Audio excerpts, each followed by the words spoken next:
እንኳን ወደ ቻናላችን በደህና መጣችሁ። ዛሬ የዓለምን ጂኦፖለቲካዊ መልክ ሙሉ በሙሉ እየቀየረ ስላለው ታላቅ ታሪካዊ ክስተት እንነጋገራለን። የአሜሪካው ፕሬዝዳንት ዶናልድ ትራምፕ ከታላላቅ የቢዝነስና የቴክኖሎጂ መሪዎች ጋር በመሆን ወደ ቤጂንግ ማቅናታቸው የሚታወስ ነው። ይህ ጉብኝት ግን ተራ የንግድ ልዑክ ሳይሆን የዓለም መረጋጋት ዋና ፕላን ተደርጎ ነው የተወሰደው። በፋርስ ባህረ ሰላጤ የጦርነት ጥላ እያጠላ ባለበት በዚህ ወቅት እንደ ኤለን መስክ ያሉና ጄንሰን ሁዋንግ ያሉ የቢሊዮን ዶላር ኩባንያዎች መሪዎች ከትራምፕ ጋር የተገኙት በጦርነት ፋንታ በንግድ ትስስር ሰላምን ለመግዛት ነው። በዚህ ቪዲዮ አሜሪካና ቻይና በኢራን የኒውክሌር ጉዳይ በሆርሙዝ ሰርጥና በታይዋን ላይ የደረሱበትን እጅግ ምስጢራዊ ድርድርና አዲሱን የዓለም ኢኮኖሚ መዋቅር ዝርዝር ይዘንላችሁ ቀርበናል። የ2026 እውነተኛ ጭብጥ የጋራ ብልጽግና ይሆን ወይንስ የፋርስ ባህረ ሰላጤ ጦርነት? እስከ መጨረሻው አብራችሁን ቆዩ። ፕሬዝዳንት ትራምፕ ቤጂንግ ሲገቡ ያጀቧቸው የንግድ መሪዎች ዝርዝር ተራ የንግድ ልዑክ ሳይሆን የዓለም መረጋጋት ዋና ፕላን ተደርጎ ተወስዷል። በፋርስ ባህረ ሰላጤ የአሜሪካና ኢራን ግጭት ጥላ እያጠላ ባለበትና የዓለም የንግድ መስመር በስጋት ላይ በወደቀበት በዚህ ወቅት እንደ ኤለን መስክና ጄንሰን ሁዋንግ ያሉ የቴክኖሎጂ ባለቤቶች ከትራምፕ ጋር መገኘታቸው በጦርነት ፋንታ በንግድ ትስስር ሰላምን ለመግዛት የታለመ ትልቅ እቅድ ነው። በተለይም ኤለን መስክ ለቴስላ ሾፌር አልባ መኪናዎች ቴክኖሎጂ ፍቃድ ሲጠይቅ የኒቪዲያ መሪ ጄንሰን ሁዋንግ ደግሞ የ50 ቢሊዮን ዶላር የቺፕ ገበያውን ለማዳን የአሜሪካን የደህንነት ፕሮቶኮል ተገን አድርጎ ከፍተኛ ድርድር እያካሄደ ይገኛል። የዎል ስትሪት ቁንጮ የሆኑት ላሪ ፊንክ ወይም ብላክ ሮክ እንዲሁም ስቴቨን ሽዋርዝማን ወይም ብላክ ስቶን መገኘት ደግሞ ለዓለም ገበያ ትልቅ የኢንሹራንስ ዋስትና ተደርጎ ተወስዷል። እነዚህ የገንዘብ ነገስታት በመካከለኛው ምስራቅ ውጥረት ባለበት ወቅት በቤጂንግ ኢንቨስትመንታቸውን ለመቀጠል ማቀዳቸው ከጦርነት ይልቅ የሰላም ትርፍ እንደሚበልጥ ለዓለም አቀፍ ገበያ ማረጋገጫ እየሰጡ ነው። የጎልድማን ሳክስና የሲቲ ባንክ መሪዎችም የዶላር የገንዘብ ዝውውር ስርዓት እንዳይናጋና የዓለም ፋይናንስ መረጋጋት እንዲቀጥል ከቻይናዎቻቸው ጋር ከባድ የዲፕሎማሲ ስራ እየሰሩ ይገኛሉ። በኢንዱስትሪና በግብርናው ዘርፍ ደግሞ የቦይንግ መሪ ኬሊ ኦርትበርግ የ500 አውሮፕላኖች ሽያጭ ለማጽናት መድረሱ ለቀጣይ 30 ዓመታት የሁለቱ ሀገራት ግንኙነት በሰላም ለማቆየት እንደ መልህቅ ያገለግላል ተብሏል። ካርጊል የተባለው የግብርና ግዙፍ ድርጅትም በመካከለኛው ምስራቅ ካለው የነዳጅ አለመረጋጋት ይልቅ የአሜሪካን ምርቶች እንደ አማራጭ የስትራቴጂክ ዋስትና በማቅረብ የቻይናን የምግብ ዋስትና ጭንቀት ለመቅረፍ እየሰራ ነው። ይህ የመስራቾች ጉብኝት በመባል የሚታወቀው ሂደት አርቲፊሻል ኢንተለጀንስ የኒውክሌር ውሳኔዎችን እንዳይቆጣጠር ስምምነት ላይ ለመድረስ ጭምር ትልቅ በር ከፍቷል። በአጠቃላይ ይህ ጉብኝት በሁለቱ ሀያላን ሀገራት መካከል ያለውን መለያየት የሚያቆም ሳይሆን አዲስ የዓለም የኢኮኖሚ መዋቅር የሚገነባበት ታሪካዊ አጋጣሚ ነው። የትራምፕ መልእክት ግልጽ ነው። እነዚህ የዓለም የቴክኖሎጂና የገንዘብ ቁንጮዎች የወደፊቱን የሰው ሰራሽ አስተውሎት፣ የአቪዬሽንና የኢነርጂ ዘርፍ ከቻይና ጋር በጋራ መምራት ከቻሉ የ2026 ጭብጥ የጋራ ብልጽግና እንጂ የፋርስ ባህረ ሰላጤ ጦርነት አይሆንም። ይህ የቴክኖሎጂንና የወርቅን ክብደት በመጠቀም በሰው ልጅ ደምና ጥይት ላይ የተደረገ ታላቅ የሰላም ውርርድ ነው።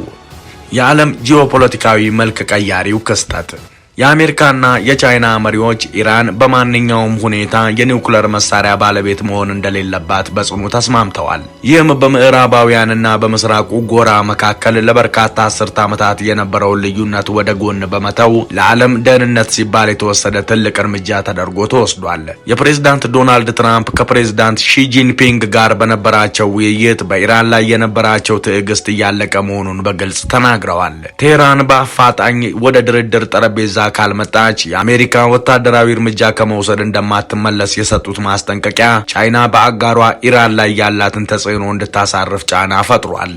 ትራምፕ ኢራን የኒውክሌር ጦር መሳሪያ እንዳትታጠቅ ቻይና ተስማምታለች ቢሉም ይህ ጉዳይ ብዙ ጥያቄዎችን ሊያስከትል ይችላል።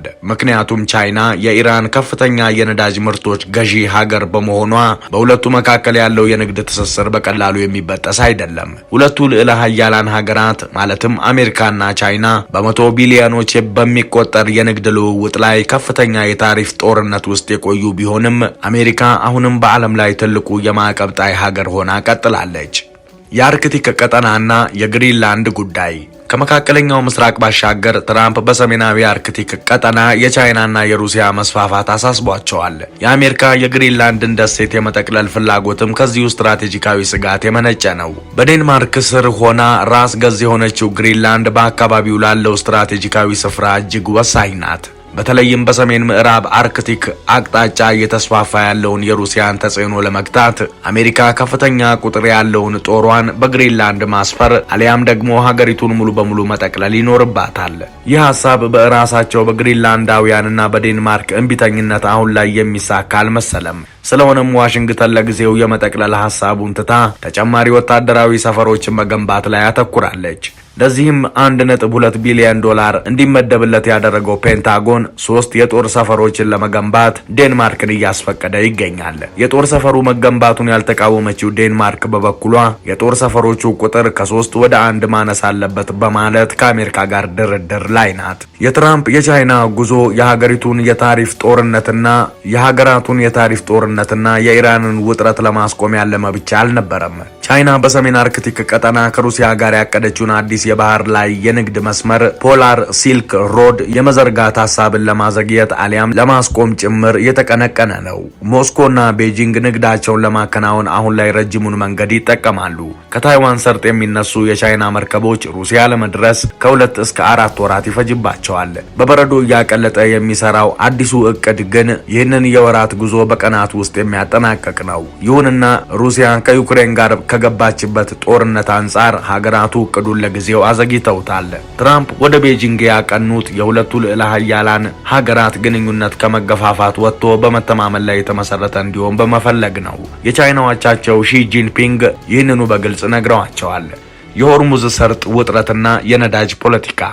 የሆርሙዝ ሰርጥ ጉዳይ ሌላው የትራምፕ የቤጂንግ ቆይታ ትልቁ መነጋገሪያ ሀሳብ ነው። የዓለም የነዳጅ ንግድ የደም ስር የሆነው ይህ ሰርጥ ያለምንም ቅድመ ሁኔታና ያለ ክፍያ ለንግድ ክፍት መሆን እንዳለበት ሁለቱ መሪዎች ተስማምተዋል። በሆርሙዝ ሰርጥ ላይ የተፈጠረው ውጥረትና የመዘጋት ስጋት መላውን ዓለም ሲፈትን ቆይቷል። ቻይና ግን የሆርሙዝ ስጋት ብዙም ያልፈተናት ሀገር ሆና ነበር። ምክንያቱም የኢራን አብዮታዊ ዘብ ቻይና የምትገዛውን ምርት በመርከቦቿ እንድታሳልፍ ልዩ ፍቃድ ሰጥቷት ስለነበር ነው። በአንጻሩ ቴህራን ከአሜሪካ ጋር ትስስር አላቸው ብላ ያሰበቻቸውን ሀገራት መርከቦች እንዳያልፉ ከልክላለች። አልፎም ጥቃት ሰንዝራለች። በዚህ ረገድ የደቡብ ኮሪያና የጃፓን መርከቦች ተጠቃሾች ናቸው።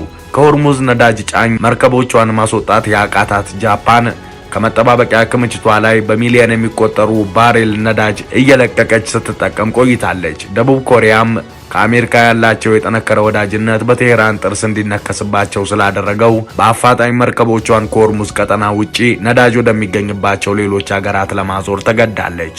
ይህ የሆርሙዝ ውጥረት ዲፕሎማሲያዊ ክስረት እያስከተለባት መሆኑን የተገነዘበችው አሜሪካ መፍትሄ ያለችው የኢራን ወታደራዊ እንቅስቃሴን መግታት ነው።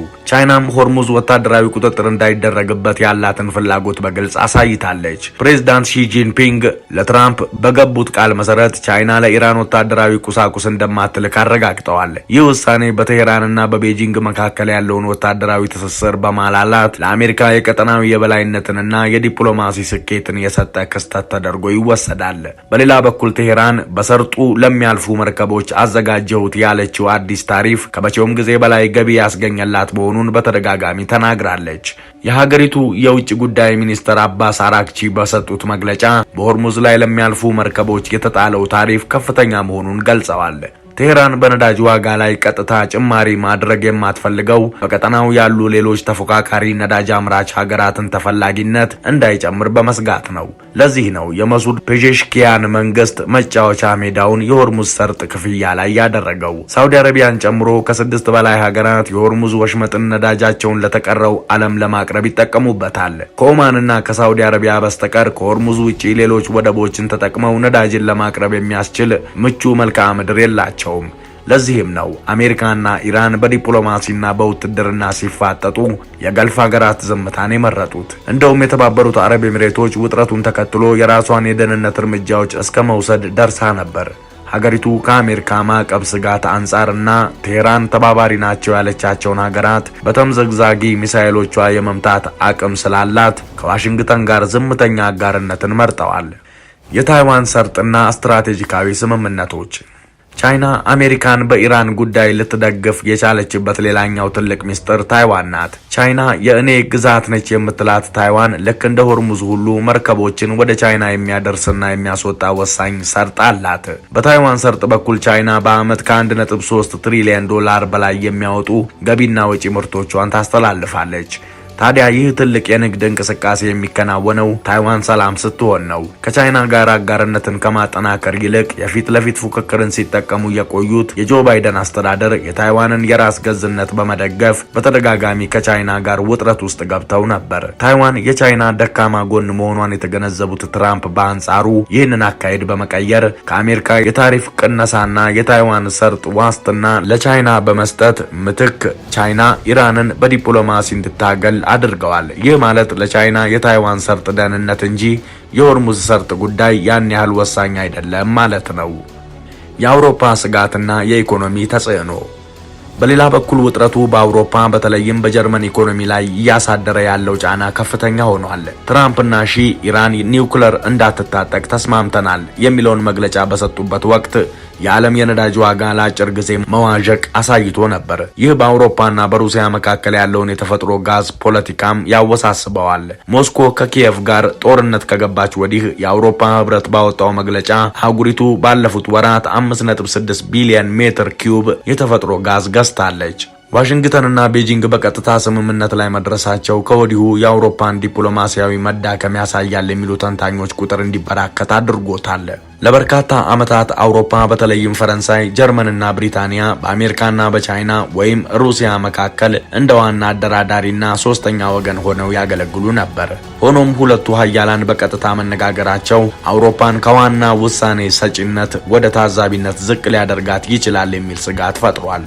በኢኮኖሚው ረገድ ግን ስምምነቱ ለአውሮፓ ትልቅ እፎይታ ይዞ ሊመጣ ይችላል።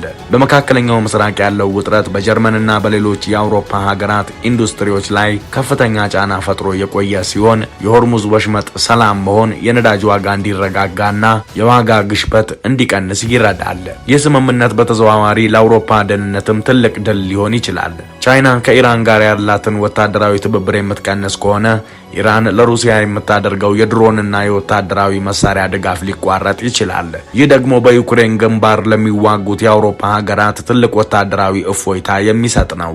በመሆኑም አውሮፓ የቤጂንግ ስምምነት ስትራቴጂካዊ ራስን መቻል የሚለውን መርሆ በድጋሚ እንድትመረምር እንደሚያስገድዳት ይጠበቃል። በአጠቃላይ የቤጂንግ ድርድር ውጤት የኢራንን የኒውክለር ህልም ያጨለመና የሆርሙዝ ወሽመጥን ደህንነት ለማስጠበቅ የታለመ ነው። የትራምፕና የሺ ስምምነት ለሚቀጥሉት 10 ዓመታት የዓለምን ጂኦፖለቲካዊ መልክ የሚቀይር ታሪካዊ ክስተት ተደርጎ ተወስዷል። እንግዲህ ተመልካቾቻችን ይህ የቤጂንግ ድርድር ውጤት የኢራንን የኒውክለር ህልም ያጨለመና የሆርሙዝ ወሽመጥን ደህንነት ለማስጠበቅ የታለመ በሰው ልጅ ደምና ጥይት ላይ የተደረገ ታላቅ የሰላም ውርርድ ነው። ይህ ስምምነት ቻይና ከኢራን ጋር ያላትን ወታደራዊ ትብብር እንድትቀንስ በማድረግ ኢራን ለሩሲያ የምታደርገውን የድሮንና የወታደራዊ መሳሪያ ድጋፍ ሊያቋርጠው ስለሚችል በዩክሬን ግንባር ለሚዋጉት የአውሮፓ ሀገራት ትልቅ ወታደራዊ እፎይታን ይዞ ይመጣል። ለሚቀጥሉት 10 ዓመታት የዓለምን መልክ የሚቀይረው ይህ የትራምፕና የሺ ስምምነት አውሮፓንም ስትራቴጂካዊ ራስን መቻል የሚለውን መርሆዋን በድጋሚ እንድትመረምር ያስገድዳታል። እናንተስ በዚህ ጉዳይ ላይ ምን ትላላችሁ? ትራምፕ የታይዋንን ሰርጥ ዋስትና ለቻይና በመስጠት በኢራን ላይ የዲፕሎማሲ የበላይነት አግኝተዋል ብላችሁ ታምናላችሁ? ያላችሁን ሐሳብ አሁኑኑ በኮመንት አጋሩን። ቪዲዮን ከወደዳችሁት ላይክ እና ሼር ማድረግ እንዳትረሱ። እንደዚህ ያሉ ዓለም አቀፍ ትንታኔዎች ሁልጊዜ እንዲደርሷችሁ ደግሞ ቻናላችንን ማያ ሌንስን ሰብስክራይብ አድርጉና የደውል ምልክቷን ተጫኑ። በሚቀጥለው ቪዲዮ እስከምንገናኝ ሰላም በምድራችን ላይ ይስፈን። ሰላም